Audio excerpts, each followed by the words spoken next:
وبتبدأ قصتنا في اسم شرطة فغمون في الهند، وبتكون الدنيا مقلوبة، وده لأنهم بيجهزوا عشان يستقبلوا وزيرة البيئة عشان تسلم الأهالي بنفسها مفاتيح البيوت اللي بنتها شرطة فغمون. وبتكون موجودة برضه الصحافة عشان تغطي الحدث، وبكاميراتهم قدروا يصوروا الأطفال دي واللي موجودين برضه جنب اسم الشرطة وبيلعبوا، ومعاهم كلبهم شيغو، وأثناء ما هما بيلعبوا كورتهم بتعدي لاسم الشرطة، فبيعدوا السور بسرعة عشان يجيبوها، ويا دوبك واحد منهم لسه بيمسك الكورة بنسمع صوت 3 طلقات من جوه الاسم، فكل الموجودين بيخافوا وبيطلعوا يجروا ناحية الاسم بما فيهم ضباط الشرطة. وفي نفس الوقت بنشوف نائب اسم الشرطة موجود في المستشفى، وبنعرف ان اسمه برامود، ولكنه بيكون وقتها حزين جدا وهو بيتفرج على التلفزيون.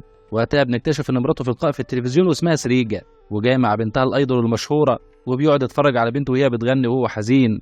وده لاننا بنكتشف ان هم منفصلين بقالهم 18 سنه، وعشان كده بيدخل وسيط بينهم يكلم مراته، وده لانه ما تواصلش معاها من ساعه ما انفصلوا، واللي بيرجع له من تاني وبيقول انه ممكن يكلمها بعد 5 دقايق، ووقتها بيسترجع ذكرياته. وبنعرف وقتها انه كان حيوان وبيعامل مراته بأسوأ وهي حامل، لدرجه انها حتى بعد ما ولدت كانت خايفه منه على بنتها، لدرجه انها خدت بنتها وسابته البيت ومشيت، وهو قاعد يطفح ولا شاغل باله بيها. واول ما بيعدوا ال5 دقايق بيرن عليها وبيكلمها وهو متأثر ومكسور، لأنه عاش محروم من بنته 17 سنة، لدرجة إنها حتى ما تعرفش وشه، وبيترجى إنه يشوفهم هما الاتنين لأنها مفهماها إن أبوها ميت. وأثناء ما هو متأثر بيجيله اتصال من الاسم، وبيتصدم لأن أخوه التوأم هو اللي اتقتل. وبنعرف برضه إنه كان ضابط شرطة واسمه فنود، فبيخرج بسرعة من المستشفى على الاسم، واللي وقتها بيكون مقلوب، وقفلوا البوابات وحجزوا كل الموجودين في الاسم سواء إذا كان مواطن عادي أو صحفي لحد ما يعرفوا مين القاتل. وفي نفس الوقت بيكونوا شاكين في 3 ضباط إن هم اللي قتلوه، وعشان كده بيثبتوهم لحد ما يحققوا. وفي نفس الوقت بيوصل برامود الاسم، وأثناء ما هو داخل بيقابله الكلب شيغو وهو خارج، وبيدخل برامود على أخوه واللي هو مقتول في مكتبه، وبيقعد جنبه وهو حزين ومتأثر وهو بيبص له، وبيبدأ الخبر ينتشر في الإعلام. وقتها وزيرة البيئة بتعرف باللي حصل في الاسم اللي هي كانت هتروحه، وعشان كده بتكلف الشرطية اللي معاها إنها تحل القضية بأسرع وقت. وبيوصل الطبيب الشرعي عشان يرفع البصمات، وبيعرفوا ان بين كل طلقه والتانيه 3 سنتي، وان اللي قتله كان لازق المسدس في جسمه. اما برامود فكان بيبص ل3 ضباط، وده لانه كان شاكك في واحد منهم، وبنعرف انه اسمه جون، وده لان كانت حصلت مشكله بينهم قبل كده، وحكى له جون انه كان بيحقق في قضيه واحده قريبتهم وجوزها مسافر بره، ولان فنود فلاتي ونسوانجي راح لها في نص الليل وقال يعني عشان يحقق معاها. ولما جون ساله راح لها ليه، فبنود اداله بالبوكس في وشه، فبرامود ناداله عشان يحل المشكله بينهم، وليه اساسا اتدخل في قضيه مش قضيته، ولان شايف ان اخوه غلطان فطلع جون، وبدا يتكلم معاه بالراحه انه يلم نفسه. فقال له قبل ما تعمل وعظ عليا حل مشكلتك مع مراتك وبنتك واهتم بيهم. وبكل فجر لما طلع من عند اخوه راح له جون وقال له انا رايح لقريبتك النهارده، فلو عايز تيجي معايا، وزقه وسابه ومشي. وعشان كده برامود كان شاكك فيه. وفي نفس الوقت بتوصل الشرطيه وبتعرف من الطب الشرعي ان هم ما قدروش يتوصلوا لاي بصمات على المسدس، وده لان المسدس غرقان دم. وقال لها برضه ظابط من الموجودين ان ال3 ضباط المشتبه فيهم ان ال3 كل واحد منهم معاه مشكله مع فنود، وعشان كده بتجيبهم ال3 وبتستجوبهم. وكانت البدايه مع جون، وسالته كان فين وقت حدوث الجريمه، فقال لها انه كان بيتكلم في التليفون مع مراته، واول ما سمع صوت الرصاص طلع يجري، ووقتها اتفاجئ بفنود مقتول في مكتبه. وفي نفس اللحظه بيوصل الاثنين الضباط التانيين واللي اتفاجئوا برضه باللي حصل وقعدوا يبصوا لبعضهم، فبتسال الضابط التاني فقال لها انه كان موجود في الحمام، واول ما سمع صوت الرصاص طلع بسرعه، وهناك لقى زمايله. وقتها بيسالوا الضابط حلبسه واللي هو كان اقرب ضابط لفنود، وسالوا عن المشكله اللي كانت بينهم، واللي بيحكي له ان فنود كان بيعلم على واحد في اسم الشرطه بعد ما كان جاي له في قضيه، وقال له بس اسال عن اخوك. وبعد ما روق الراجل شاف طفله قاعده، وبعدها بلحظات بتسال شرطيه عن بنتها، فسنديب قال لها بالله عليكي بيبقى فنود موجود هنا وتجيبي معاكي بنتك؟ ده حيوان ودايس في اي حاجه، ما بيفرقش معاه صغير ولا كبير. وفي نفس اللحظه بيوصل مع بنتها وهو بيقول لها حاولي تشتري البنت اللي نفسها فيه، وبيروح للظابط وبيقول له ان هو بيحب الاطفال، ده اذا ما كانش عنده مشكله يعني. وبنتفاجئ انه تاني يوم راح جاب بنت سنديب من المدرسه وخدها وداها لمراته، وبكل فجر قال لها عرفيني ان انا عملت كده. فسنديب اول ما عرف من مراته راح له على طول ونزلوا طحن في بعض. وهنا يجي دور الضابط التالت بنيش، واللي اكتشفوا بصماته في مكتب زميله وقريبه كمان من المسدس. فالضابط حلبسه قال اكيد ان هو القاتل، ولكن بيدافع عنه برامود وقال ان هو كان نبطشيه حراسه النهارده، فاكيد بصمته هتكون موجوده قريبه من المكتب، ولان هو اللي كان معاه مفتاح الزنزانه فطلبوا منه المفتاح. والمفاجاه انه ما كانش موجود في جيبه، وجابوا ضابط زميله من على الارض. واول ما بيدخل بنيش بيتهموا حلبسه انه القاتل، فبنيش قال لهم انه كان نبطشيه حراسه النهارده، وقال لهم انه وقتها اضطر يدخل الحمام، فساب المسدس وحاجته على مكتب فنود.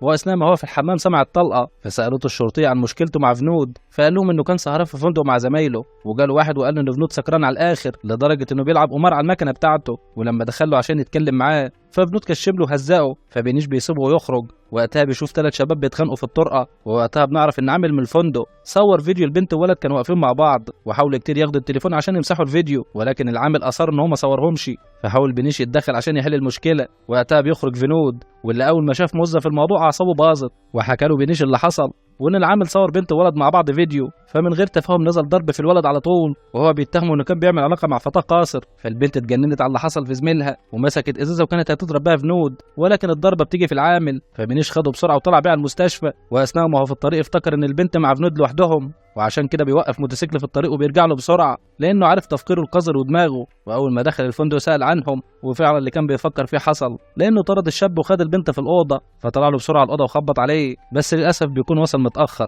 لانه للاسف بيكتشف ان الحيوان اغتصبها، وقال لها انه بلغ مديرينه باللي حصل. فحلبس قال للشرطيه ان موظف الفندق قال ان ده ما حصلش، وبالاضافه ان هو كلم البنت والولد ومحدش اتقدم منهم بشكوى. فالشرطيه طلبت من حلبسه انه يجيب الولد والبنت باي طريقه، وبعدها بيجيبوا المسجون الوحيد اللي كان في الزنزانه، ولكن قال لهم انه كان نايم وما صحاش الا بعد ما سمع صوت الرصاص، وانه شاف حد بيجري بعدها من الباب الخلفي. وسالت كمان الشرطيه حلبسه عن علاقة برامود بفنود، فقال لها ان هم متخاصمين بقالهم 17 سنة، وده من لحظة اختفاء مرات برامود، ووقتها فنود وحلبسة هم اللي مسكوا القضية وقلبوا عليها الدنيا لحد ما قدروا يوصلوا لها، وده كان بعد اختفائها بسنة ونص. ولما حاولوا يهدوا الامور بينهم رفضت ترجع له، وانها مبسوطة كده في حياتها هي وبنتها، وبعد ما اتاكدوا انها في امان سابها ومشيوا. ولكن فنود بيرجع لها تاني لوحده، ورجع لها محمل بالهدايا والعاب الاطفال عشان بنت اخوه الصغيره، وساب لها الحاجه ومشي. وقتها صاحب برامود حاول يقنعه يرجع لمراته، بما انه يعني خلاص بطل شرب، واللي كان مزعل مراته منه ومخليه دايما متعصب عليها وبيضربها. واول ما بيعرف ان اخوه عرف مكانها بدون ما يقول له، وده لانه كان موقوف عن العمل ساعتها، فراح له وهو متعصب. بس فنود اول ما شافه عصبه اكتر، وقال له بدل ما انت جاي مشموط قوي كده كنت اهتم بمراتك وبنتك اللي خلاص ما بقتش طايقاك وسابت لك الدنيا كلها ومشيت. وقتها بيتعصب عليه وكان هيضربوا بعض، ومن وقتها علاقتهم انقطعت ببعض. وفي نفس اللحظه بتوصل ماليني زوجة فنود ووالدتها، واللي بتزعل عليه جدا اول ما بتشوفه، فبتاخدها الشرطيه عشان تتكلم معاها، وسالتها اذا كانت بتتهم حد في قتله، ولكنها بترفض تتكلم في وجود برامود. فالشرطيه بتستاذنه يخرج بره، واول ما بيخرج بتقول للشرطيه ان فنود ما كرهش حد في حياته قد البني ادم ده، اما هو فبتخنقه الدمعه، وخصوصا لما شافهم بياخدوا جثه اخوه. وقتها بيفتكر ذكرياتهم في الطفوله سوا، وقد ايه كانوا بيحبوا بعض وفي قمه سعادتهم وهم بيلعبوا سوا، وكانوا اطفال الحته كلهم بيعملوا لهم الف حساب بوجودهم سوا مع بعض، لحد ما بيجي لهم واحد زميلهم ويقول لهم على حاجه، فبيرجعوا البيت بسرعه وهم خايفين، وبيقفوا وهم في صدمه من اللي ابوهم بيعمله، وده لانه كان بيطرد والدتهم قدامهم لمجرد بس انها اعترضت على الشمال اللي جايبها معاه، وخد الشمال ودخل وقفل الباب، ووقفت المسكينه منهاره من العياط هي وعيالها. والمفاجاه بنكتشف ان الحيوان ده كان ظابط برضه، ولما راحت اشتكته في القسم موتها من الضرب. فمديره اول ما عرف باللي حصل اتدخل وقال له طالما الحياه بايظه بينكم كده يبقى تطلقوا، بس بشرط تديها مصاريف الولاد. فلما لقى نفسه هيصرف عليهم فخد واحد منهم، ولما جه ياخد برامود الاول والدته مسكت فيه ورفضت ياخده، فسابه وخد فنود. ووقتها فنود كان منهار من العياط، وهي بتطلب منه يترجى انه ما ياخدوش منها، ولكن في النهايه بياخده. وبرضه الحيوان بيكون مستمر لسه في قذارته، وسايب فنود مرمي بره، وهو عمال بيغتصب في واحده جوه، وكان قاعد بره وسمع كل اللي بيحصل جوه، وشاف البنت المسكينه اللي قدرت تهرب من ابو الحيوان، ورجع له بكل فجر وهو بيقول له انت بتبص عليا يالا، وعشان كده بيسيب له البيت خالص وهو بيجري وبيروح على بيت والدته.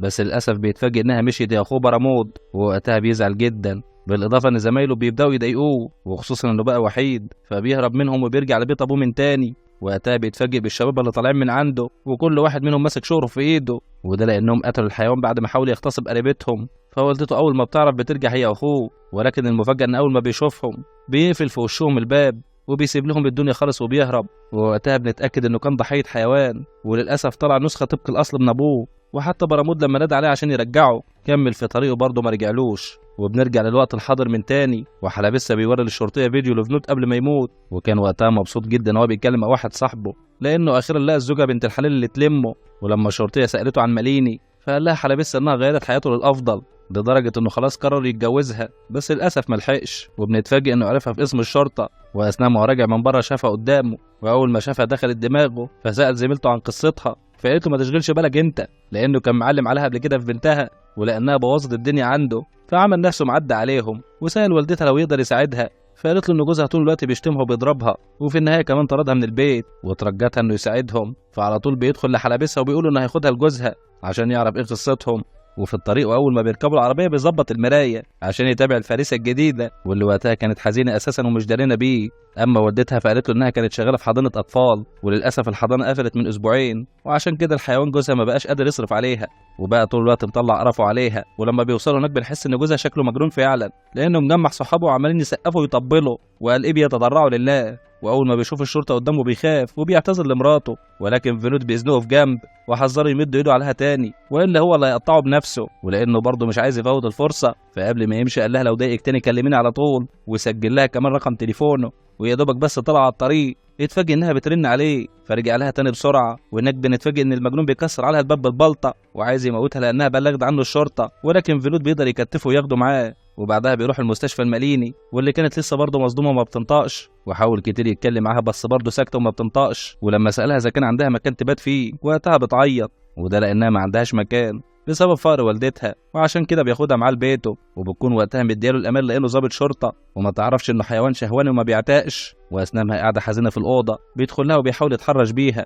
ولكنها بتبعد عنه وهي خايفه بدون برضه ما تنطق ولا كلمه. ولما حاول معاها تاني لقى نفس رد الفعل منها برضه وهي خايفه، فسابها وطلع نام في الصاله لحد ما اتفاجئ تاني يوم الصبح انها مش موجوده، فطلع بسرعه يدور عليها. بس المفاجاه انه لما راح لوالدتها قعدت تشكر فيه انه خدها معاه، وانها اكيد نامت مرتاحه البال لان المسكينه بقالها فتره بتعاني. فعرف انها ما راحت لهاش، وقتها بيفتكر انها كانت شغاله في حضانه، وبالفعل راح لها وكانت موجوده واعتذر لها انه عمل كده. وعشان يثبت حسن نيته معاها قال لها لو عندك مكان تروح له مستعد اوصلك. ولما لها ساكته وما ردتش فقال لها تعالي عيشي معايا واوعدك ان ده مش هيتكرر تاني. وبالفعل بتروح معاه، ولاول مره في حياته بيبدا يتعامل بادميه، وجاب لها كمان هدوم جديده بدل الطقم اللي طول الوقت لابساه، وعرض عليها كمان انه يفتح لها الحضانه من تاني وعربيه الشرطه اللي هتوديها وهتجيبها، يعني من الاخر محدش هيقدر يزعجها تاني. وبالفعل فتحت الحضانه من تاني وبدات ترتبها، ولانه واضح انه حبها بجد فالاول مره يهين نفسه ويشتغل معاها، وجهز لها المكان كمان بنفسه. فالبسمه بدات تنور حياه ماليني من تاني، حتى هو كمان بدات حياته تتغير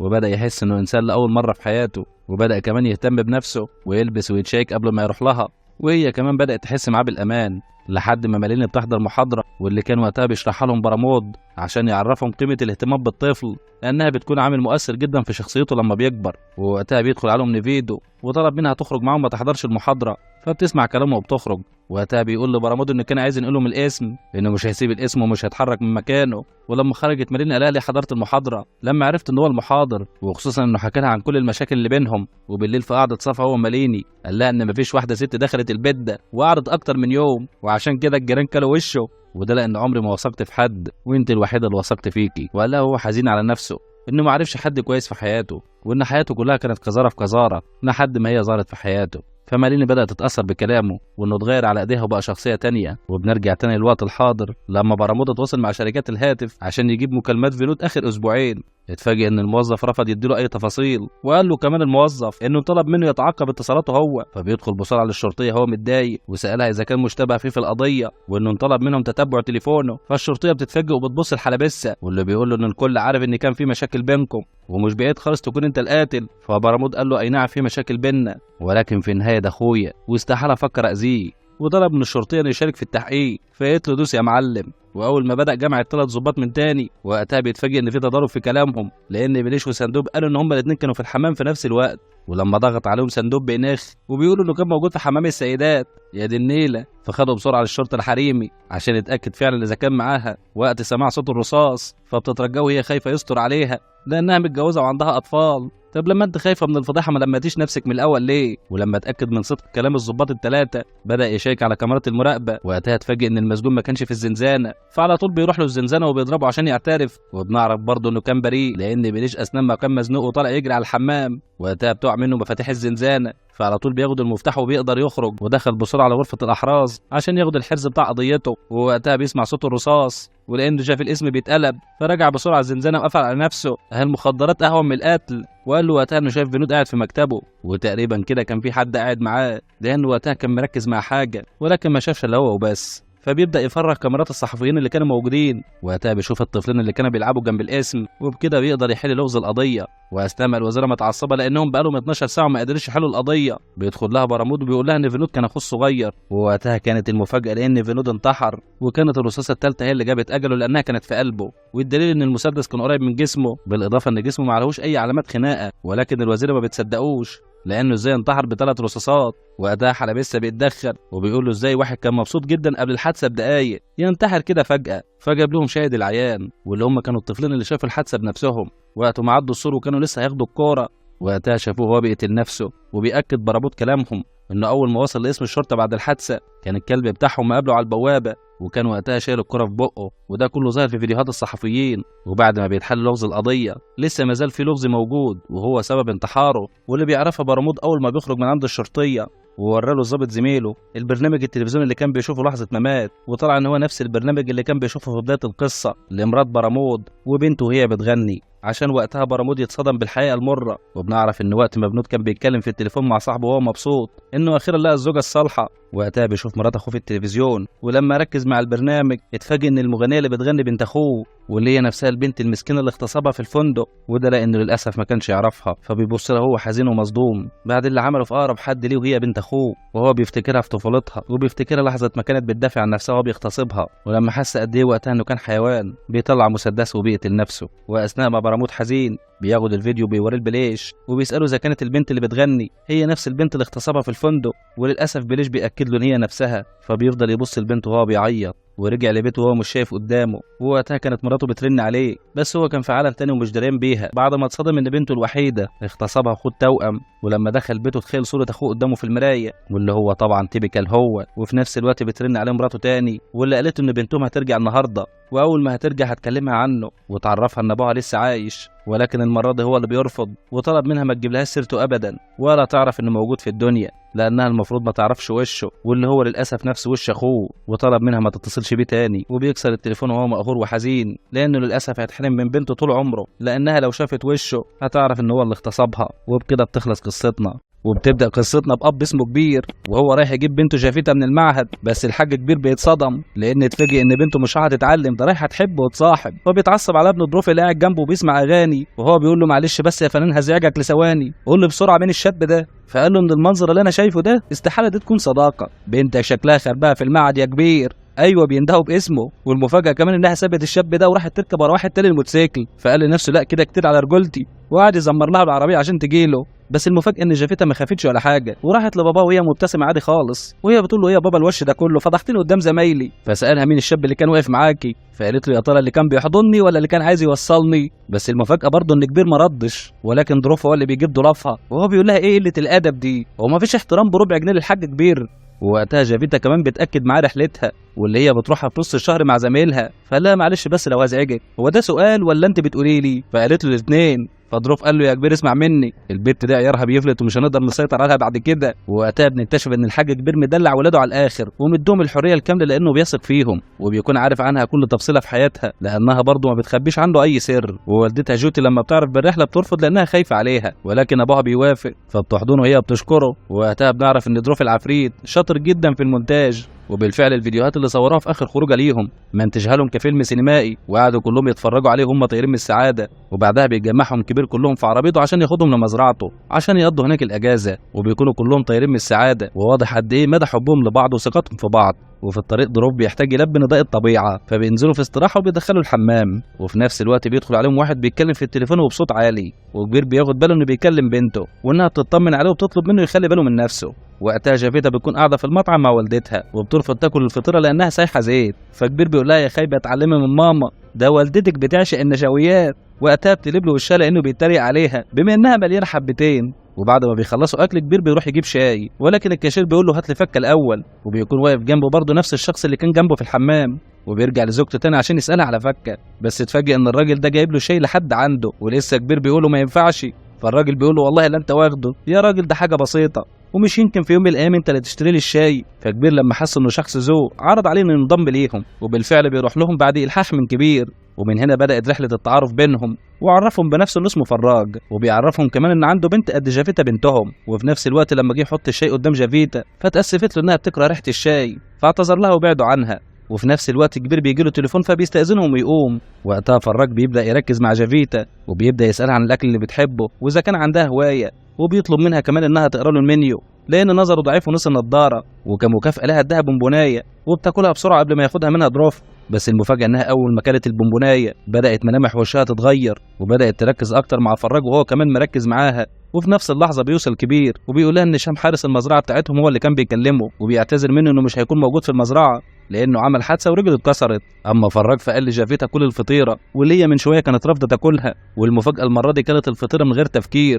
لدرجه انها نسفت الفطيره، ولان كبير ووالدتها استغربوها ففراج دخلهم في امور الاقتصاد والسياسه عشان يشغلهم عنها. وبعدها قال لجافيتا اشرب الميه فشربت الميه، وهي بتبص له مستغربه نفسها هي ليه بتسمع كلام الراجل ده، وعشان كده بتطلب من كبير ان هم يمشوا من هنا بسرعه. بس قبل ما بيمشوا كبير بياخد ظروف عشان يشتري له حاجه، وفي نفس الوقت والدتها كانت مشغوله مع هشام. اما جافيتي في قعدت تنادى على كبير بس هو ما سمحهاش لحد ما بيجي لها فراج تاني وطلب منها تنزل الازاز فنزلته، واداها باكو بسكوت وقال لها تاكليه اول ما توصلي للمزرعه، فقالت له حاضر وهو بيقول لها ابتسمي فابتسمت. والغريبه ان والدتها لما سالتها الراجل ده كان عايز ايه قالت لها مفيش، ده كان جاي يودعني وبس. والمفاجأة إنها طول الطريق فضلت مبتسمة زي ما قال لها، وأول ما بيوصلوا المزرعة ما اتشقتش زي عادتها يا ودروف، ولكنها بتفضل قاعدة في العربية وهي بتاكل البسكوت زي ما قال لها. وأول ما بيوصلوا كلهم لحمام السباحة كبير بيزقهم كلهم بهدومهم وبينزل هو كمان بهدومه، وبيكونوا كلهم في قمة سعادتهم وهم بيبلبطوا. ولكن المشكلة إن تليفون جوت غرق في المية، وعشان كده أول ما بتخرج بتروح على المطبخ وبتدفنه في الرز عشان يطلع رطوبته. والمفاجأة إنها لما طلعت تبص عليهم تاني لقت فراج واقف على البوابة وبيطلب إنه يدخل، وفي نفس الوقت اتأكد إن جافيتا كلت البسكوت كله. أما جوتي فراحت لكبير وهي متضايقة ان الراجل بتاع المطعم ده جه وراهم، ويا دوبك كبير طلع يفهم القصه لقى بيتمشى في الفيلا من جوه، فدخل له هو مركب له الوش الخشب. اما فراج فبيتاسف له بيقول انه كان عايز يكلم بنته بس للاسف البطاريه فصلت، ولسه كان بيفكر هيتصرف ازاي فلقى جوتي واقفه في البلكونه وهو بيقول له هو ده وقت بقى رد الجميل مقابل الشاي اللي شربته. بس برضه الكلام ده ما كانش داخل دماغهم، واثناء ما هم مصدومين ومتنحين بتفاجئهم جافيتا تاني وهي بتقول لهم طلب مني ادخله فدخلته، ولان كبير طبعا بيثق في كلام بنته ففرد وشه وقال له اتفضل هجيب لك الشاحن، وطلب من جافيتا انها تطلع تغير هدومها ولكنها ما طلعتش وراحت لفراج، واللي اول ما قال لها اطلع غير هدومك فطلعت بسرعه وبقى قاعد مبرطع في البيت ولا كأن البيت بيته. وبكل برود طلب من جوت انها تعمل له شاي بالعسل وهي اساسا مش طايقه نفسه في البيت، وطلبت من كبير انها تمشيه لانها مستغربه ازاي عرف مكان بيتهم، فقال لها يا ستي نستحمله دي كلها ربع ساعه، وطلب منها تخبي فلوسهم وذهبهم لا يكون حرامي. اما جافيتا اول ما بتغير بتنزل له بسرعه وبيقعد معاها وبيخليها تحكي له عن حياتها، فبتقول له انها بتحب زميلها في المعهد واسمه فيفان، وبتقول له ان اهلها عارفين كل تفصيله في حياتها لانهم علموها انها تاخد قرارها، وانها كمان طالعه رحله في نص الشهر. فقال لها بكل بساطه بس انت مش هتروح الرحله لانك هتيجي معايا بيتي وهتعيشي معايا للابد. وافق يا جافيتا وقولي ايوه، ولسه هتنطق بيوصل ضروف اللي كل شويه يجي لها عشان يلعبوا سوا زي ما هم متعودين، بس الغريبه انها بتسكت وما بتردش على اخوها لحد ما هو قال لها قومي العبي معاه بس ما توقفيش اللعب معاه لحد ما يكره اللعب طول اليوم. فعلى طول بدون تفكير بتقوم مع اخوها لحد ما اتفاجئت جوت ان دروب بيصرخ على اخره، وده لانها كانت بتعلى بالمرجحه على غير العاده، ومهما يصرخ ويقول لها وقفي ما بتوقفش، وحتى بتوصل والدتها بتقول لها وقفي ما بتوقفش، ويوصل كبير برضه هو بيزعق لها وبرضه ما بتوقفش لحد ما فراج بيقول لها وقفي فبتوقف. ولان ظروف نزل دايخ فقعدت تتاسف له وهي زعلانه وهي بتقول له اسفه ما قصدتش اذيك، ولان ابوها مستغربها قال لها ايه اللي حصل لك ولسه هتقول انها مش قادره تحصى اوامر الراجل ده، فقال لها اعتذر لابوكي فبرضه بتعتذر له. اما كبير فحاول يهدي جافيتا بعد ما شدها بره وهو بيقول لها خلاص الغلطه مش غلطتك، فبيدخل عليه فراج وهو بيقول له الغلطه غلطتك انت دلحت لي قلبي يا كبير. ولان كبير اتضايق لانه اتدخل في حياتهم الشخصيه فقال له ما تتضايقش قوي كده انا عارف كل حاجه عنها. وقتها البنت بتنهار وهي بتقول لهم انا بنفذ كل اللي بيطلبوا مني من غير ما اعرف ليه، وامرها قدامهم انها تكلم حبيبها وتقول له انها مش هتطلع معاهم الرحله وتنفصل عنه كمان، وبالفعل بيتنفذ اللي بيقوله. وقتها كبير بيتخانق وبيقوم يطرده ولكنه بيطلب من جافيتا انها توقف ابوها، وبالفعل وقفت له وقالت له انه مش هيتحرك من مكانه، ولما حاول يخرج زقته هي وفي عز صدمه الاب والام فهمهم الحيوان اللي بيحصل وقال لهم انها مجبره تنفذ كل اللي بيقوله، وده لانه للاسف سحرها بالسحر الاسود، فبقى هو بالنسبه له الريموت كنترول بتاعها وهي بالنسبه له دوميا يحركها زي ما يحب ووقت ما يحب. وفي عز صدمه الاب والام ان في حاجه زي دي اساسا موجوده في الحياه امرها انها تفضل تقوم وتقعد قدامهم لحد ما قال لها توقفي، وامرها انها كمان تعيط وتصرخ على اخرها، والمصيبه انها ما بتوقفش اي حاجه لما يقول لها وقفي، وجننهم اكتر واكتر لما قال لها انها تنزل حمام السباحه وتفضل تحت الميه لحد ما ينادي عليها، فحاول ابوها وامها يمنعوها بالعافيه ولكنها للاسف واخده الامر فلازم تنفذ. فكبير انهار وهو بيقول له انت ليه بتعمل كده؟ فقال له لا ده انت تتكلم بادب وتقول لي يا سيدي، فعلى طول بيقول له يا سيدي. وقتها بيقول لها اقعدي فبتقعد، وطلب منهم يحطوا تليفوناتهم على الطاوله، واول ما بيحطها بيطلب من جافيتا انها تكسرها، وطلب منها كمان انها تقطع كل خطوط التليفون والنت. وهو بيقول لهم انا ما بعملش كده عشان خايف منكم، انا مش عايز اطول معاكم بس لان لازم اخلص مهمتي الليله دي باي تمن. وامر جافيتا انها تجيب له الشاي من المطبخ لانها كانت في المطعم قرفانه قوي من ريحه الشاي، وامرها انها تبلبع كرتونه الشاي كلها على الناشف لحد ما كانت البنت هتموت. وبرضه للاسف ما وقفتش لحد ما قال لها الحيوان، واثناء ما كبير بيحاول يمنعها امرها انها تضرب كبير بالقلم. واول ما ضربته اعصابه كلها باظت، واول ما شافت نظره الحزن والخذلان في عيون ابوها اتاسفت له في عز ما هما الاتنين منهارين ومش عارفين يعملوا له حاجه. قعدها الحيوان كمان تدلك له رجله، وهو بيقول لهم بكل بساطه كده انا عايزكم تدوها لي هديه. فالام بتترجاه يسيبها، اما جافيتا فبتعيط، فقال لها وريهم قد ايه انك مبسوطه. وهو بيقول لهم من الاخر كده انا لازم اخد بنتكم بس شرط يكون برضاكم، وخدوا راحتكم خالص وردوا عليا. ولكن كبير بيقول له هو متعصب استحاله ده يحصل. فقال له كبير بلاش تختبر صبري، ده انا اكتر حاجه بحبها منظر الدم. وفجاه الحيوان ده بيضرب جافيتا بالرجل في وشها، وقتها كبير نفد صبره ونزل ضرب فيه. فعلى طول بيؤمر جافيتا انها تحطم راس اخوها، وبالفعل بتقدر تفلت من والدتها، وللاسف بتخبط راس اخوها بالضربزين،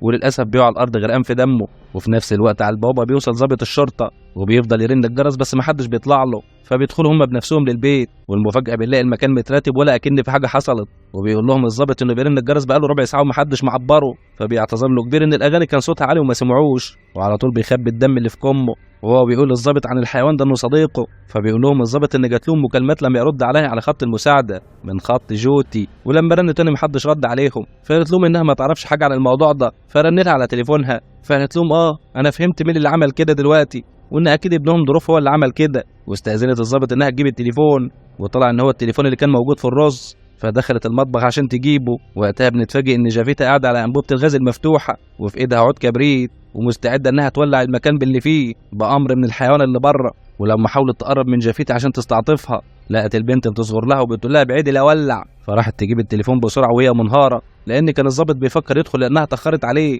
فشافت ان جافيتا بتتوتر وممكن تولع في المكان في اي لحظه، فخدت التليفون وطلعته للضابط بسرعه، وهي بتقول للضابط ان ابنها كان مخبيه في الرز، وللاسف كان عامله صامت عشان برضه تبرأ نفسها قدام الحيوان ده. وقبل ما الضابط بيمشي شم ريحه الغاز، فكبير قالوا للاسف كان هم كانوا ناسينه وقفلوه خلاص. فبيطمن الضابط وبيمشي، وقتها بنشوف ان ظروف لسه عايش. فكبير اول ما شافه نازل على السلم طلع له بسرعه، اما جوتي فترجته انه يوقف المهزله اللي عاملها في بنتها. فقال لها كسر التليفون الاول، فعلى طول بتكسره قدامه. فامر جافيتا انها توقف الخطه، ولان حاله ضروب بتسوء اكتر بسبب نزيفه، فكبير بيترجى انه ياخده يوديه المستشفى، وانا هديك كل اللي انت عايزه، حتى لو عايز تاخد البيت ده خده. فقال له حلو قوي، هات له كل اللي عندك. فكبير بسرعه بيلم له كل الفلوس والذهب اللي موجود في البيت، فبيتاسف لهم وبيخرج. بس المفاجاه الاغرب ان الشيطان ده ما خدش الفلوس ومشي، ده خدها بره وولع فيها. وهو بيقول له انت مفكر تقدر تشتريني؟ وهو بيقول لهم واضح انكم ما تعرفوش انتوا بتتعاملوا مع مين، انا الشيطان.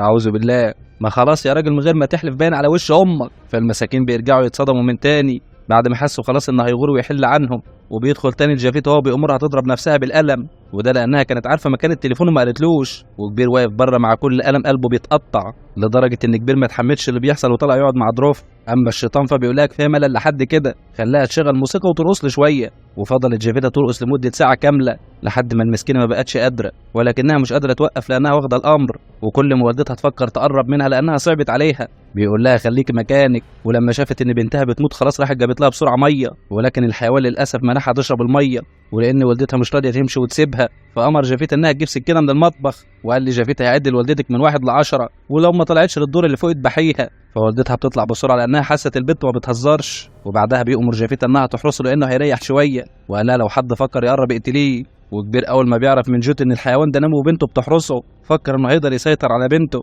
بما ان الحيوان ده نايم. ولكن جافيتا بتصغر له وبتقول له بلاش، ولانه كان مصر ينزل فترجته وهي بتعمل حمام على نفسها للاسف. فبيعيط كبير لانه متاكد انها بتعمل كده غصب عنها، وبيسيبها وبيطلع لفوق تاني.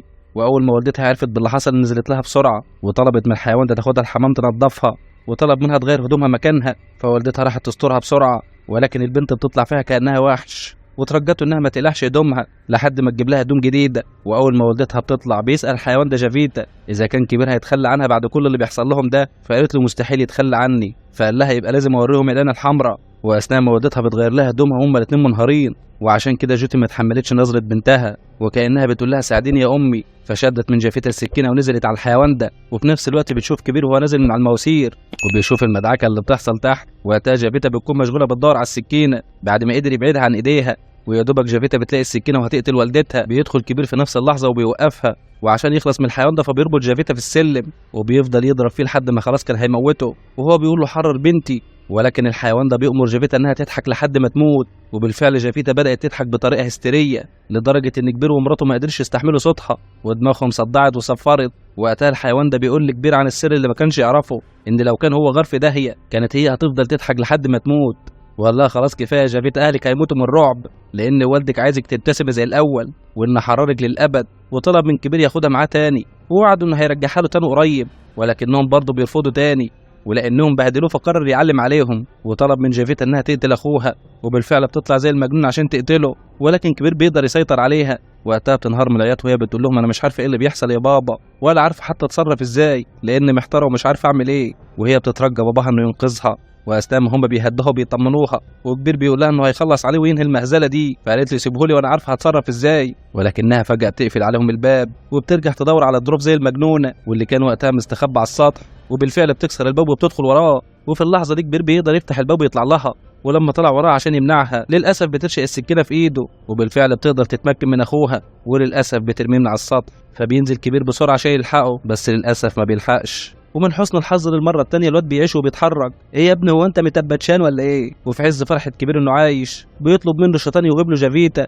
فقالوا له هما الاتنين في نفس واحد خدها، وده لان وجودها في وسطهم بقى خطر عليهم لانها للاسف ما بقتش بنتهم وبقت واحده تانيه مسلوبه الاراده. وبعد ما الشيطان بياخدها ويمشي جوتي بتاخد ظروف المستشفى عشان تعالجه، اما كبير لانه ما عندوش وقت يروح المستشفى وبيركب عجلته بسرعه وبيروح لشام حارس مزرعته اللي كان واخد اجازه، ولكن شام كان نايم ومقتول، فبيطلع تليفونه وبيفتحه ببصمته وهو نايم، وبيفتح الجي بي اس اللي بيتتبع مكان بنته، وده لانه اثناء ما نزل على المواسير اول حاجه بيعملها بياخد تليفونه وبيقدر يفتحه بكل سهوله، وده لانه كان لمح رمز الفتح هو بيفتحه في المطعم لما كان بيوري له صوره بنته، ومن تليفونه قدر يبعت الموقع لشام.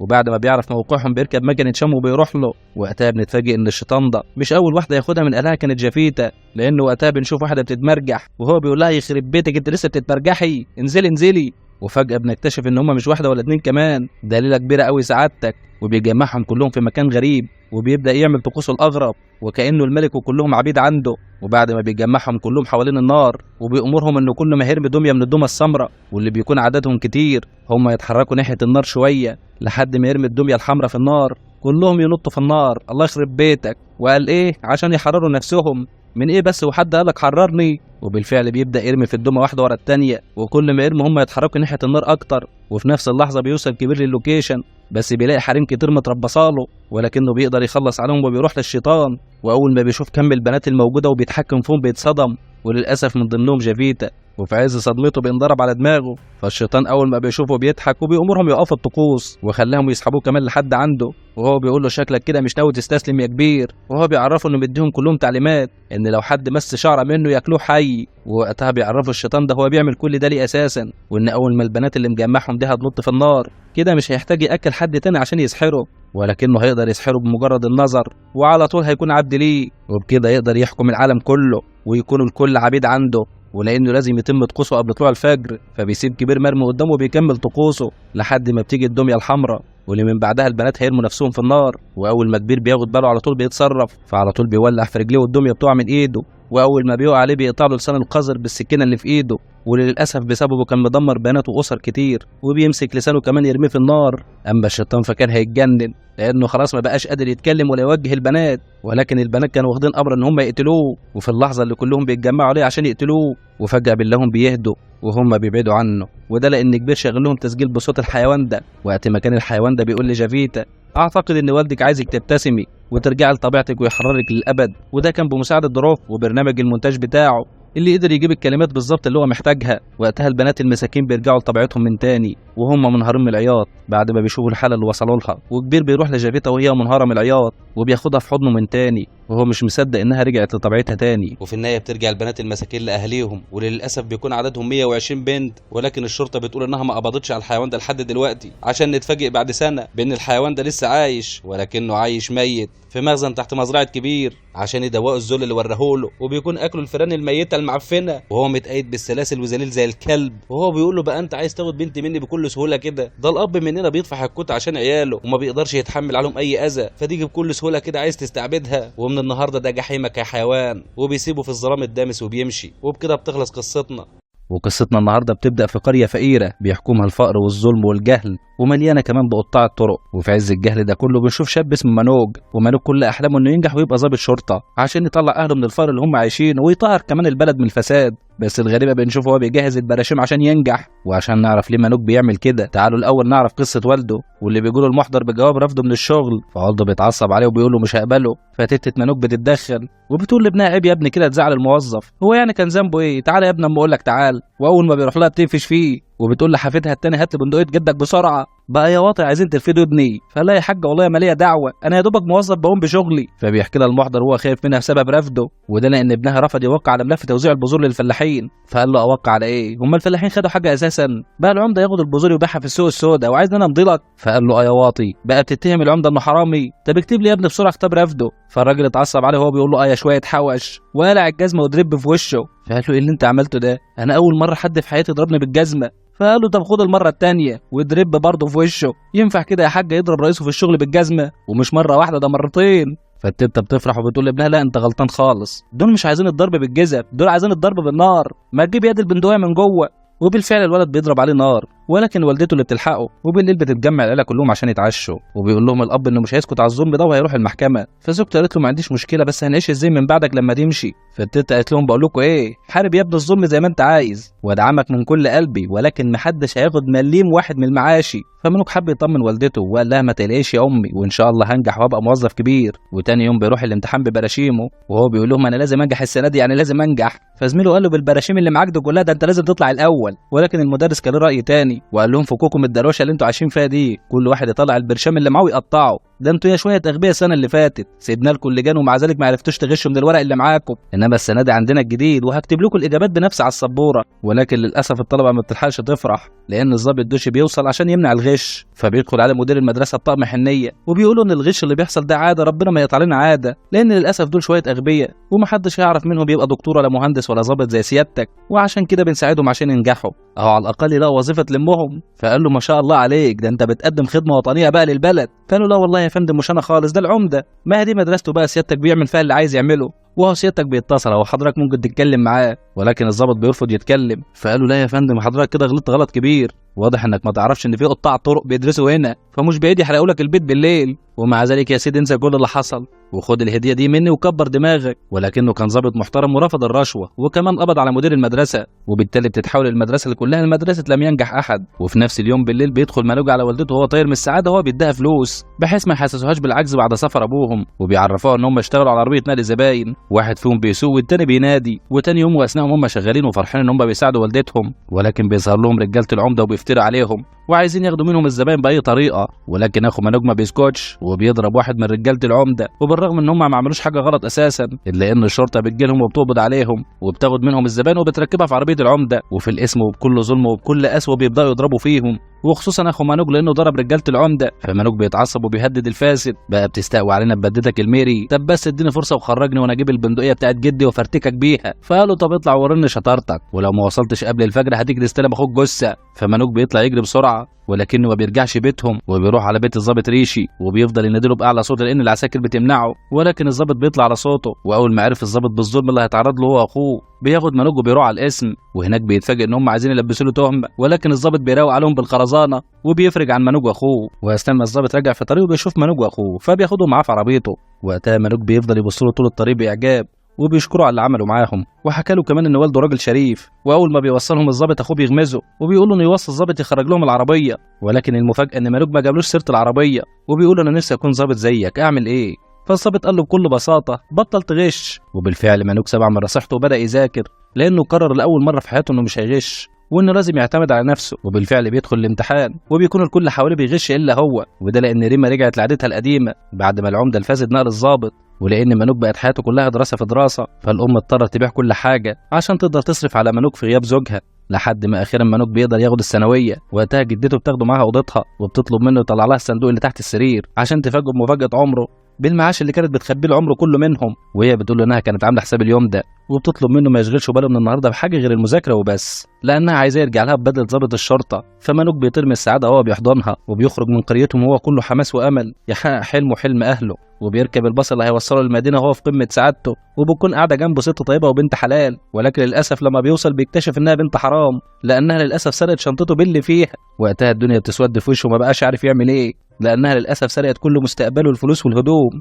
وبيفضل تايه في شوارع المدينه لحد ما بيدخل عليه الليل، وبيكون قاعد وحيد شريد في البرد ومش عارف يتصرف ازاي. وحتى لما فكر يرجع لقريتهم من تاني، افتكر امال واحلام العيله البسيطه واللي للاسف بقت متعلقه في رقبته. ومع ذلك بيقرر يكمل عشان يثبت للكل انه مش فاشل، وعشان كده بيروح للمكتب اللي بيقدموا فيه ضباط الشرطه. ولكن للاسف بيتصدم ان التقديمات قفلت، فالدنيا بتسود في وشه اكتر وبيتوه اكتر، لحد ما كمان الجوع بدا يقرصه، لانه بقاله يومين في الشارع من غير ما ياكل ولا حتى ينام. ولكن للاسف نفسه عزيزه ومرضاش يمد ايده لحد ما خلاص الجوع قرص وما بقاش قادر يستحمل. وعشان كده تاني يوم الصبح بيدخل لصاحب المطعم وبيطلب منه وجبه مقابل انه يشتغل اي شغلانه يطلبها منه. ولكن الراجل بيطلع محترم وبيديله وجبه من غير مقابل، وخصوصا بعد ما عرف انه طالبه فلوسه اتسرقت. وبيقعد ياكل في الاكل بكل شراهه وكانه ما شافش اكل في حياته قبل كده. وقتها بياخد باله منه الشاب ده واسمه بندي، واللي اتفاجئ بطريقته في الاكل. ومنوك بعد ما بيخلص اكل بيروح لصاحب المطعم وبيطلب منه يعمل له اي شغلانه مقابل الوجبه. وبالرغم ان الراجل قال له مش عايز منك حاجه، فضل برضه مصر انه يطلب منه اي حاجه. وفي الوقت ده بيتدخل بندي وبيقول له خلاص يا سيدي ما تكبرش الموضوع، انا هدفع الحساب مكانك. فمنوك بيتعصب عليه وبيقول له انت مين انت عشان تدفع لي، لحد ما بيتفاجئ ان بندي كان جاي يتقدم للشرطه زيه. ولما لقى التقديمات قفلت فقرر يسافر دلهي، وهيقدم برضه في الاختبارات الموجوده هناك، واللي هينجح في الاختبار ده هيطلع ضابط يو اس. وقتها بيتفاجئ منوج لان ضابط اليو اس بيكون اعلى من رتبه الضابط العادي، ولكن منوج ما كانش يعرف عنها حاجه، فعرفه ان رتبه الضابط اليو اس اعلى بكتير وبمراحل من رتبه الضابط العادي، لدرجه ان الضابط العادي بيفضل 20 سنه في الخدمه عشان يبقى رتبه الضابط اليو اس. وقتها ابواب الامل بتتفتح لمنوج من تاني، وعشان كده بيترجى بندي ان يدفع له اجره القطر لدلهي. فقال له هي المشكله في اجره القطر، طب انت هتعمل ايه لما توصل؟ فقال له يا سيدي هتتدبر بس خدني معاك. والمفاجأة الغريبة إن بندي بيستغرب إن هو بيساعده، لدرجة إنه كمان استضافه معاه في شقته. ولكنه بيتفاجئ إن منوك طول الليل صاحي وما نامش، وده لأنه كان سهران بيفكر إزاي هيتصرف الفترة اللي جاية. وبياخده معاه كمان لمدرب اسمه جوري. وقتها بنكتشف إن جوري ده مكافح كبير، لدرجة إنه قدم في الاختبارات 5 مرات وكل مرة بيفشل، وحاليا في محاولته السادسة والأخيرة. وعشان خبراته العميقة في الفشل فالطلبة بتيجي تستفيد منه. وبيبدأ جوري يشرح لهم عن التدريبات عشان يصدم المسكين منوج ان اللي بيتقدم 200,000 طالب عشان يختاروا بس منهم 150 واحد، عشان في المقابله النهائيه بيختاروا من كل 10 2. يا سواد السواد يا برشدي، يعني الخلاصه كل 200,000 بيختاروا منهم 15، فهتروح انت فين يا مسكين؟ ولكن منوج مع ذلك برضه ما بيستسلمش وبيطلب من جوري يكلمه على انفراد. فجوري بيقول له اتكلم عادي خلي الكل يستفيد. فمنوج بيقول له هو محرج انه معهوش فلوس ومحتاج لاي شغل عشان يقدر يصرف ويعيش. فقال انا كنت زي حالتك كده واضطريت اغسل حمامات، يا ترى هتقدر؟ فقال له شغلني في اي حاجه ومش هقصر رقبتك. وبالفعل جوري بيجيب له شغل في مكتبه، وللاسف الراتب بيكون ضعيف ولكنه بيوافق. وبالليل صديقه بيحتفل بيه وبيخربها على الاخر، ولكن مانوك شاب محترم ورفض يشرب. فبيقول له بندي وهو بيفتخر قوي يا اخي تصدق اكبر حاجه في الدنيا انك تصرف فلوس ابوك الحرام في حاجه حرام؟ يا ابن الحرام. وده لان ابوه فاسد كبير في الدوله واكبر مرتشي وعايز يخليه ظابط عشان يستفيد من نفوذه، وهو اساسا مش حابب الشرطه ونفسه يكون مذيع، ولكنه مضطر يسمع كلام ابوه لان والدته متوفيه ومفيش اي تفاهم ولا ود بينه وبين والده. وبعد فتره نتيجه جوري بتظهر، ولكن المفاجاه المره دي انه برضه بيسقط، وبيزعل جوري جدا ان حلمه اتدمر، ولكنه ما بيستسلمش وبيقرر يفتح له قهوه. وبرضه بدا يذاكر مع الطلبه لانه كان نفسه يساعد اي حد يحقق حلمه. وبعد فتره من المذاكره والمعافره بيدخل منوج الامتحان التمهيدي، ولكنه للاسف بيسقط. ولكن جوري بيكون اول الداعمين وبيحفزه انه يكمل لان لسه ليه 3 محاولات، فبيرجع يذاكر من اول وجديد جنب شغله المرهق في المكتبه. وكمان بيساعد جوري في القهوه، وهناك بيتعرف على الضابط سينج واللي كان طالب زيه بقى ضابط يو اس. وقتها سينج بيفكر منوج انه الاوفيس بوي، ولكن باندي بيوضح له انه طالب زيهم. فسينج بيعتذر له عن سوء الفهم وبيقول له يا سيدي ليك واحده عندي، ولو احتجت اي حاجه مني ما تترددش. وبعد مرور سنه تانية بيمتحن وبتظهر النتيجه، ولكن المفاجاه المره دي ان منوج بينجح وبيتأهل المستوى الثاني، اما باندي فبيسقط وبياخد منه التليفون عشان يكلم والدته ويبشرها. ولكن المستوى الثاني ده بيكون محتاج كورس، وعشان كده بيروح يقدم في مركز من المراكز المشهوره، ولكن للاسف بيكون المبلغ كبير عليه. فقال لها بص سيادتك بقى هم دول اللي في جيبي، فخدوهم دلوقتي والباقي قسطيه، او ممكن حتى اشتغل لك بيهم، اغسل حمامات، انضف لك مكتبك، المهم ادخل الكورس. فبتاخد منه الفلوس وبتطلب منه يعلق البرويز مع العامل، وده لان جاي لهم زبون سوء ومش عايزه تخسره. وبيكون واضح ان المركز ده شويه نصابين، ولكن مانجو لما راح يعلق البرواز اكتشف انه الضابط سينج، والمركز بيعلق له البرواز وبيقولوا انه السبب في نجاحه بعد ما خد الكورس عندهم في المركز. فرجع للسكرتيره من تاني وقال لها ان في حاجه غلط، لانه عارف سينج كويس وعارف انه ما درسش في مراكز وانه كان بيذاكر لوحده في بيته. وقتها البنت بتتحرج وبتروح له بسرعه وهي بتقول له الله يخرب بيتك هتفضحنا، وبتفهمه انها ادت لسينج 150,000 مقابل ان هم يعلقوا بروازه عندهم. وقتها مانوك بيتصدم وعرف ان هم بينصبوا على الناس، وعشان كده بيطلع للزبائن وبيعرفهم ان المركز هنا بينصب عليهم. والزبون السوعي ده كانت بنت اسمها شوشو وباباها، واللي اول ما بتسمع كلامه بترفض تقدم في المركز. اما شوشو فبتعجب بمانوك، وخصوصا بعد ما عرفت انه نجح في اول مرحله بدون كورسات، ولانه اتشد لها من اول لحظه لما احلى انه دايما موجود في المكتبه العامه. ولكن الحاج ابو شوشو ما بيدلوش فرصه وبياخدها وبيمشي، لحد ما هي بتروح له بنفسها المكتبه تاني يوم وبتشوف هو ماسك كتاب عن هندسه الطيران، فبتفكر ان هو مهندس طيران ولسه هيصحح لها سوء التفاهم. زعق لمدير المكتبه انه قاعد وسايب شغله، فشوشو بتتحرج عشانه، ولكن مانوك بيوضح لها ان الفقر عمر ما كان عيب، العيب انك تمد ايدك للناس. وقتها شوشو بتعجب بشخصيته اكتر وانه شخص مثابر ونفسه ينجح، وعشان كده بيبداوا يقربوا من بعض اكتر وبيحضروا دايما المحاضرات سوا. وفي نفس الوقت المدرس بينادي عليه فبيروح له وهو خايف ومتردد، ولكن المدرس بيفاجئه انه فخور بيه بسبب البحث اللي كتبه عن الارهاب وتقدير اللي مجهوده، بيديله طن شوكولاته. فعلى طول بياخد واحده منهم وبيديها لشوشو، واللي بتكون طايره من السعاده. لحد ما بيجي تاني يوم في المحاضره وبيسالهم المدرس عن حاجه تخص صناعه الصواريخ، فشوشو بتغمزه وبتقول له ما دمت تجاوب، هو انت يا عم مش مهندس طيران؟ فقال لها يا ست اهدي على نفسك كده انا ما اعرفش حاجه. ولانه صوتها عالي فالمدرس بيوقفها، فبتضطر تقول المدرس قدام الطلبه كلها ان مانوج مهندس طيران وما تعرفش انه اساسا بيكمل عشانهم، لحد مانوج ما بيصدمها قدام الكل وانه لا مهندس طيران ولا حاجه. فبتقعد وهي محروجه وفي نص هدومها ومخنوقه منه، واكتر حاجه ضايقتها انها فكرته بيكذب عليها. واثناء ما هو قاعد حزين في غرفته في المكتبه بينادوا له صاحب المكتبه وهو متعصب، وده لانه سرقه وقال عليه حرامي، وهو بيقول له ابن الحرامي بيسرق من دلوقتي، امال لما يبقى ظابط هيعمل فينا ايه؟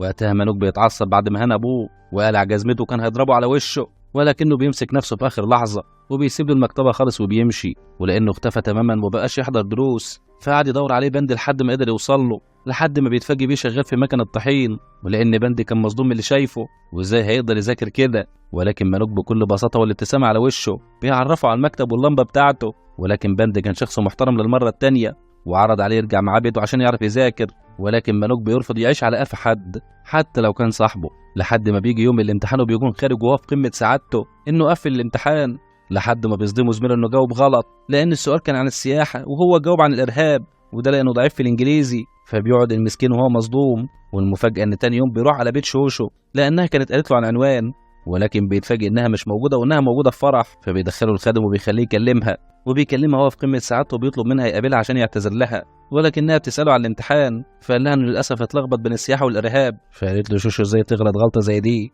فقال لها من شده فرحتي ان الامتحان طلع سهل فكنت عايز اطلع بسرعه وافرحك لدرجه اني نسيت ابص على السؤال تاني. فقالت له وبدل ما تذاكر من تاني جاي للبيت. وقتها اتصدم من ردها وما بقاش عارف يرد، ولكنه بيستجمع شجاعته وبيقول لها بحبك. فقالت له نعم. فبحسن نيه تاني طلبها منها انها تقول انها بتحبه وان لو سمعها منها هيقلب الدنيا لحد ما يبقى ضابط شرطه. فصدمته تاني وقالت له ادي التليفون للخادم، وقالوا الخادم لازم ترجع على ديلها دلوقتي. فمن صدمته ما شربش كوبايه الميه وسابها ومشي. وبعد ما بياخد اكبر صدمتين في حياته بيرجع للقريه من تاني عشان ياخد الصدمه الثالثه كمان، وبيتفاجئ ان جدته توفت من غير ما حد يقول له، ووالدته اشتغلت في الفلاحه عشان تقدر تصرف على البيت. وعشان كده بيرجع للمطحنه من تاني بكل حماس، لدرجه انه بدا يشتغل 16 ساعه عشان يصرف على نفسه وعلى والدته، لحد ما بيجيله والده يزوره. ولما شاف حياه البؤس اللي ابنه عايشها ينهار من العياط وهو بيقول له لم حاجتك دلوقتي هنرجع البلد، وهروح ابوس جزمه المدير الفاسد عشان يرجعني الشغل من تاني. وهو بيقول له انا قد ايه كنت غبي عشان ضيعت عمري في التفاهه، وقال ايه هحارب الفساد، بس واضح انها كبرت مننا وما نعرفش قيمتنا.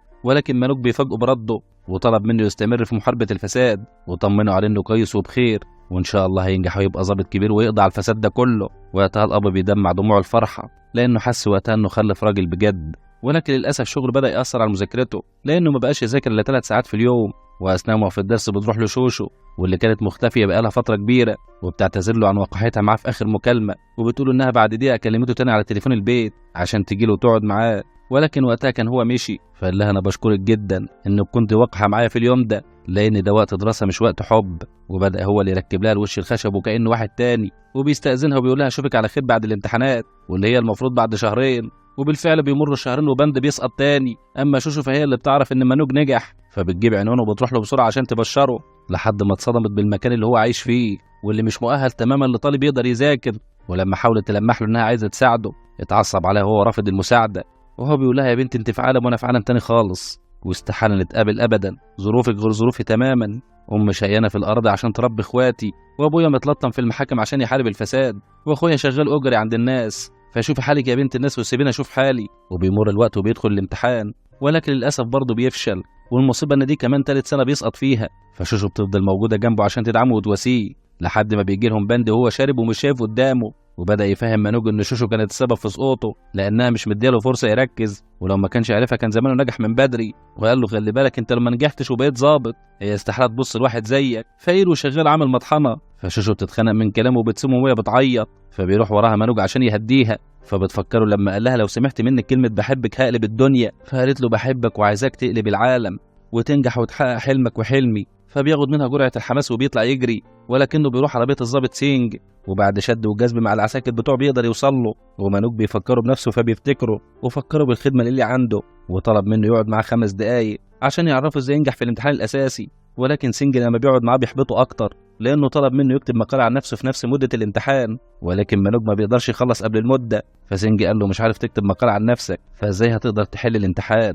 فبيرجع لجورو وهو فاقد الامل وهو بيلم في كراسي القهوه، ولكن جوري بيتعصب عليه لانه بيقضي 16 ساعه في الشغل، وبكده للاسف هيضيع المحاوله الاخيره ليه، ووقف معاه وقفه مرجله وقالوا انه هيفضلوا اوضته يبات فيها حتى المبلغ الشهري اللي هيبعته لوالدته هو اللي هيتكفل بيه، ولان مانوك بتنقى عليه كرامته كالعاده. فاتعصب عليه وقال له ما تفتحش بقك وغصب عنك هتنفذ، وما تتخيلش الفلوس اللي هديها لك دي مساعده، لا ده كل قرش هديهولك هاخده من اول راتب ليك واضعاف كمان.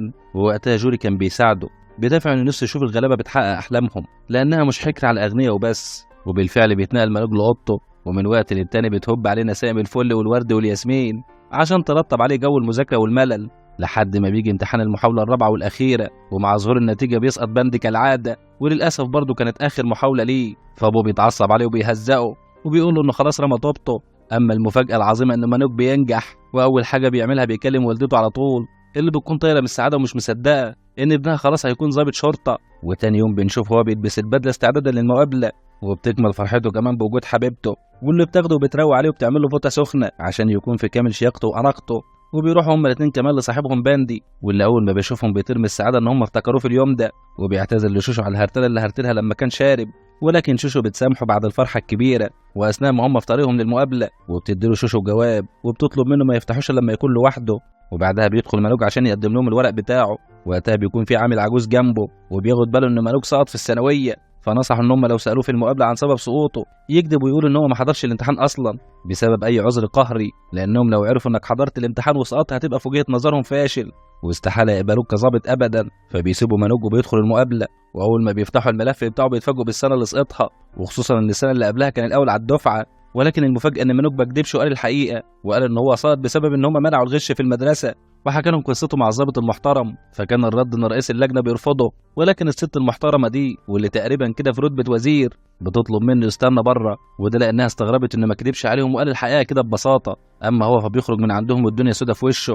واثناء ما هو متعصب بيشوف جواب شوشو وبيتفاجئ انها بتقول له سواء كنت ظابط او عامل مطحنه فانت حبيبي وابن حبيبي، وبتطلب منه الجواز. وقتها وشه بيورد من تاني وبتزيد ثقته في نفسه لدرجه ان اللجنه لما نادته تاني دخلهم بكل ثقه، وسالته الحاجه وهي مستغربه انت ليه ما كدبتش؟ فقال لهم بكل بساطه انا كنت بغش لاني مش عارف ان ده شيء غلط، لحد ما قابلت الضابط المحترم وعرفت انه غلط فعملت ستوب وبدات اجتهد بجد. وقتها الرئيس بيساله سؤال لولبي وبيقول له انا ليه اختارك انت وما اختارش الاوائل؟ فقال له انا ممكن ما اكونش الافضل فيهم بسبب ظروف الفقر والقهر اللي كنت بعيشه، ولكن بالرغم من كل ده قدرت اتحدى الظروف لحد ما وصلت وبقيت قدام سيادتكم. فقال له طب لو سقطت هتعمل ايه في حياتك؟ فقال له هرجع لبلدي تاني واشتغل مدرس، وهعلم الاطفال ان هم ما يغشوش تاني، لانه قرر بينه وبين نفسه اثناء ما كان بيذاكر في الشارع تحت نور اعمده الكهرباء انه لازم يكون مصباح مضيء لكل اللي حواليه. فقال له شرفتنا يا استاذ مصباح وروح نور قريتكم. واثناء ما هو خارج بيتصدم بكلام الرئيس وان هم ضيعوا وقتهم معاه لانه انسان متكبر، فبقى متاكد انه مش هيشوفها في حياته. وبعد مرور شهر بتظهر النتيجه وبنشوف شوشو وهي بتجر عشان يجيب النتيجه، وده لانه متاكد انه هيسقط لدرجه انه ما راحش يشوف النتيجه وخلاها هي اللي تروح تجيبها، لحد ما فجاه بيلمحها وسط الطلبه وهي بتبشره بالنجاح والدموع في عينيها، فبينهار من الفرحه لدرجه انه بيبدا يعيط وبيقع على الارض لان رجله ما بقتش شايلاه، لانه ما بقاش مصدق انه خلاص بقى ظابط. لا ومش اي ظابط، وبتحضنه شوشو هما الاتنين منهارين من العياط وبيشاركوا زمايله الفرحة هم كمان وهم منهارين من العياط، لأنه لأول مرة في حياتهم قدر يكسر القاعدة ويحقق حلم الغلابة ويكون بينهم ظابط، واللي برضه ما جاش من فراغ، لا ده كان بشقة وتعب وحرمان وصبر لحد ما قدر يحقق حلمه. وعلى طول بيوصل الخبر لوالدته اللي ما بتكونش مصدقة إن أخيرا ربنا عوضها في ابنها بعد تعب وحرمان السنين. ووالده أول ما اتأكد إنه بقى ظابط سابه وطلع يجري على المدير الفاسد ويديله كمان جزمتين على دماغه، ما هو خلاص ابنه بقى ظابط. وبند هو كمان قرر يشتغل الحاجة اللي هو بيحبها وهي مذيع، وأول شغل بيعمله بيوثق اللحظة السعيدة دي، وفي نفس اللحظة بتوصل موظفة المركز النصابين لا وعاملة نفسها مذيعة وبتصور مع منوج، وإن المركز بتاعهم يعني كان السبب في إنه ينجح، وبعيد عن الكاميرا كده بتديله رشوة عشان يوافق، ولكن منوج في الفيديو بيقول لهم يا شوية نصابين، فقلت وقف تصوير وقف وقف الله يخرب بيتك هتودينا في داهية. وبعد مرور سنة بنشوفه قدام اسم شرطة، ولأن ظابط رتبته عالية فالاسم كله بيتقلب، والمفاجأة إنه بيكون رايح لمكتب الظابط دوشي، واللي أول ما بيشوفه بيديله التحية لحد ما بيتفاجئ بإنه بينحني قدامه، وهو كمان بيديله أول دعوة لفرحه، فدوشي قاعد يبص له لأنه مش فاكره، لحد ما بيتفاجئ إن القائد اللي قدامه هو نفسه الشاب الغلبان البسيط، فأول ما بيعرفه بياخده بالأحضان وبيديله التحية كمان بكل عظمة وفخر لأنه قدر يتغلب على ظروفه وبقى كمان أعلى منه. وفي النهاية بنشوف فرحه على شوشو وسط فرحة القرية الفقيرة اللي أخيرا لقت لها ظهر يحميها من الظلمة والفسدة والكلاب وقطاع الطرق، واللي كانوا حاضرين برضه غصب عنهم عشان يقدموا فروض الولاء والطاعة. وبكده بتخلص قصتنا على أجمل قصص تحقيق الذات بالرغم من الفقر والصعوبات، وأتمنى في النهاية تكون القصة عجبتكم، وانتظرونا في قصة جديدة إن شاء الله. سلام.